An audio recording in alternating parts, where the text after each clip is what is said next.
All right, let's dive into a story. It's a timeless one, really, all about the incredible power we can unlock just by mastering our own minds. Now, it's a simple parable, but think about it.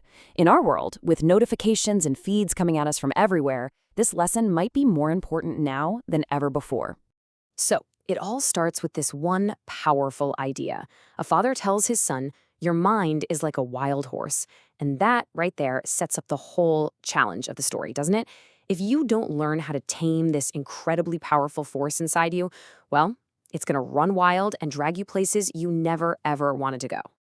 Okay, so let's meet our main character. His name is Kabir.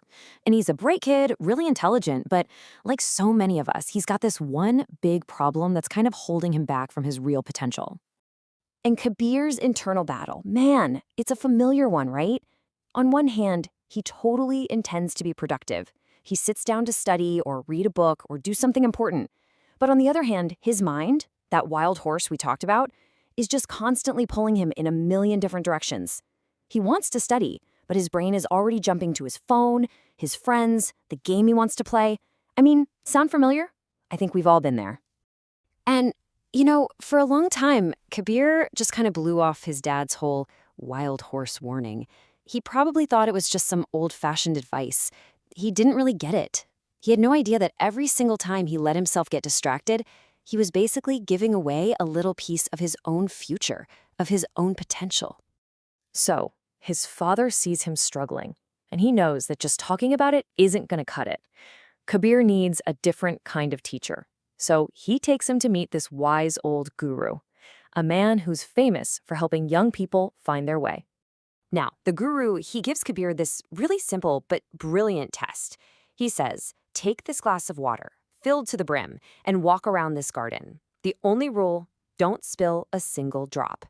But of course, the garden is buzzing with distractions. You've got birds chirping, leaves rustling, even other kids laughing and playing. And with every little glance away from that glass, a little bit of water spills out. By the time he gets back, the glass is half empty. And the thing is, he knows exactly why it happened. And this is where the lesson clicks. The guru breaks it down for him, and it's just perfect. He says, the glass, that's your goal. The water inside, that's your focus.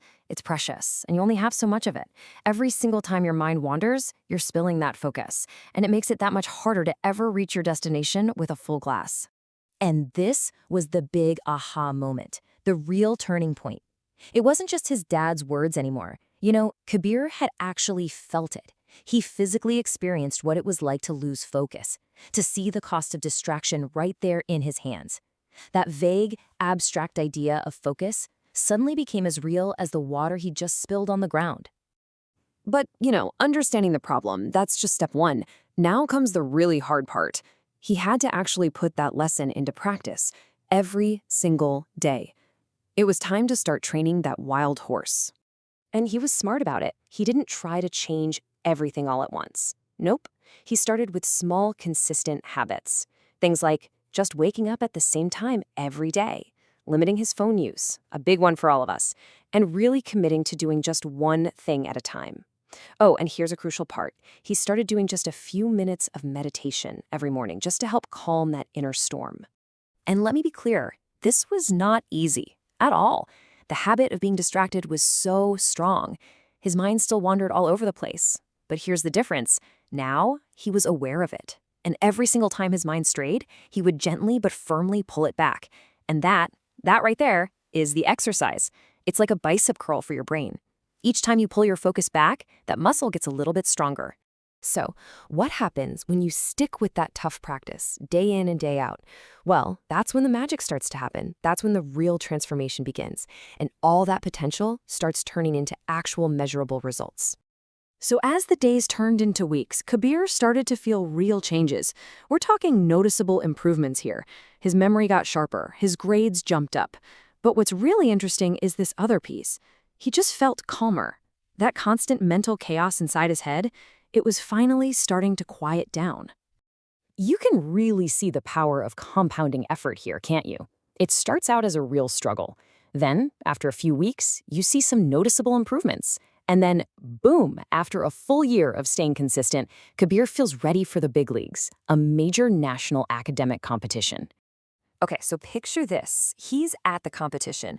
The pressure is on. The questions are ridiculously hard. The clock is ticking down, and you can see the other students starting to freak out, to panic. But Kabir? Nope. He stays calm. That whole year of training just kicks in. He treats every single problem like that glass of water, giving it his complete, undivided attention, solving it, and only then moving on to the next one. And the results of all that focus? He wins first place. I mean, what an incredible validation of all that hard work, right? He didn't just win some trophy, he proved to himself and to everyone that he had finally done it. He had tamed the wild horse.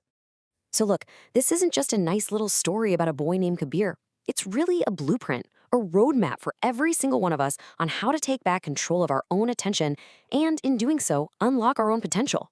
Because the big takeaway here is so powerful. Think about it. Kabir was always smart. He was always intelligent, but that intelligence was kind of wasted until he paired it with discipline. Discipline is the secret sauce. It's the force multiplier that takes raw talent and turns it into actual, real-world success. And that really brings the whole question back to you, doesn't it? What's in your glass of water? What's your goal? What is that one thing in your life right now that deserves your full, undivided focus? Maybe it's a big project at work, maybe it's a relationship or a new skill you're trying to learn. Just figuring out what's in your glass, that's the very first step to protecting it. Because ultimately, what this story really teaches us is that change doesn't happen when you're waiting around for the perfect moment. It doesn't work like that. It starts with a simple decision. The decision to pick up your glass of water, to become aware of when you're spilling it, and to start that daily practice of just holding it steady. Your next chapter, it can begin right now.